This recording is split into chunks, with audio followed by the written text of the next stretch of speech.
तो नया बिजनेस शुरू कर लिया आपने, लेकिन बहुत सारे लोगों को लगता है कि बिना जीएसटी लिए बिजनेस शुरू ही नहीं कर सकते। तो इस एपिसोड में हम जीएसटी के बारे में बताएंगे, एपिसोड 4 ऑफ नया धंधा और हम। तो दोस्तों क्या है, सबसे पहले तो लिमिट समझिए। ऐसा नहीं कि पहला ट्रांजेक्शन करते ही जीएसटी आप पर लागू हो गया। अगर आप किसी सर्विस में हैं, यानी कि आप अपनी सेवाएं बेचते हैं, तो 20 लाख रुपए का टर्नओवर जब कर लेते हैं साल भर में, तब आपके ऊपर जीएसटी लागू होता है। उसी तरीके से अगर आप कोई चीज खरीदते बेचते हैं तो 40 लाख रुपए का जब टर्नओवर जो होता है तब आपके ऊपर जीएसटी लागू होता है। लेकिन ये 40 लाख का टर्नओवर अपने प्रदेश में ही कर रहे हो, ऐसा नहीं हो कि दिल्ली से माल मंगाया और अपने प्रदेश में बेचा। अगर ऐसा करेंगे तो लिमिट 20 लाख की ही है। इसके अलावा एक सिस्टम और होता है जिसको कंपोजिशन कहते हैं। उस कंपोजिशन स्कीम में भी आप जाकर के बिजनेस कर सकते हैं। क्योंकि इसके अंदर बहुत सारे लीगल पॉइंट्स हैं और फाइन पॉइंट्स होते हैं, तो मैंने आपको बेसिक बात बता दी। इसके आगे की जानकारी के लिए आप अपने सलाहकार से सहायता लीजिए या अपनी स्पेसिफिक क्वेरी को हमें कमेंट करिए, हम उसको आंसर देने की कोशिश करेंगे। बाकी जानकारी हमारी और बिजनेस आपका।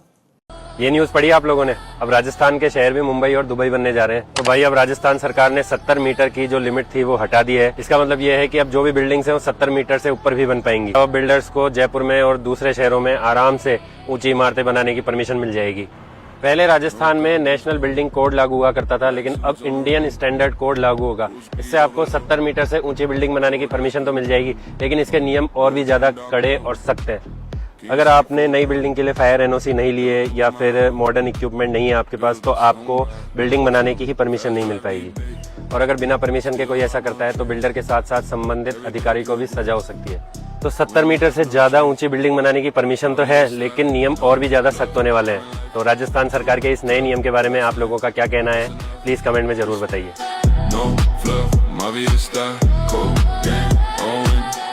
कंपनी बोलती है हम लॉस में हैं, पर फाउंडर्स करोड़ों कमा रहे होते हैं। कैसे? सुनो, सूजन ने एक स्टार्टअप ज्वाइन किया। कंपनी न्यूज में थी, 50 करोड़ लॉस। सूजन ने सोचा कंपनी तो डूब रही है, पर उसी साल फाउंडर ने नई मर्सिडीज खरीदी और इन्वेस्टर्स और पैसा डाल रहे थे। सूजन कंफ्यूज, लॉस वाली कंपनी में पैसा कैसे आ रहा है? अब असली गेम समझो। कंपनी के लॉस का मतलब होता है प्रॉफिट नहीं दिखाना, कैश नहीं होना नहीं। एग्जाम्पल, कंपनी ने 100 करोड़ रुपए कमाए पर 120 करोड़ खर्च दिखा दिए। Marketing 50 crore, salary 30 crore, office tech 40 crore. Result, paper पर 20 करोड़ लॉस। पर सच क्या है? कंपनी ने पैसा बर्न किया ग्रोथ के लिए, कस्टमर बढ़ाने के लिए। अब ट्विस्ट सुनो, जब कंपनी लॉस दिखाती है उसे टैक्स नहीं देना पड़ता और फ्यूचर में वही लॉस आगे कैरी फॉरवर्ड होता है। मतलब अगले साल प्रॉफिट हुआ तब भी टैक्स कम देना पड़ेगा। इसे कहते हैं tax loss carry forward. Rich businesses profit कमाने से पहले सिस्टम को ऑप्टिमाइज करते हैं। सूजन को लगा था कंपनी फेल हो रही है, पर असल में वो ग्रो कर रही थी टैक्स बचाते हुए। यही रीजन है कई स्टार्टअप सालों तक लॉस में रहते हैं, पर वैल्यूएशन अरबों में होती है। नंबर्स जो दिखते हैं वो हमेशा पूरी कहानी नहीं बताते। अगर आप बिजनेस या इन्वेस्टिंग समझना चाहते हैं तो सिर्फ प्रॉफिट नहीं, स्ट्रैटेजी समझिए। Follow for more hidden finance secrets. ये देखो, अब सरकार आपको देगी जमीन 1 रुपए में, वो भी फैक्ट्री लगाने के लिए। अगर अभी बिजनेस स्टार्ट नहीं किया ना तो बहुत पछताओ। इंडिया में बिजनेस फेल होने का सबसे बड़ा रीजन है करोड़ों का रेंट। और अगर आप वुमेन, एमएसएमई या फिर SC/ST की कैटेगरी में आते हैं तो आपको सरकार 1 रुपए पर स्क्वायर मीटर के रेट पे इंडस्ट्रियल लैंड लीज में दे देगी और ऊपर से स्टैंप ड्यूटी भी 100% माफ है।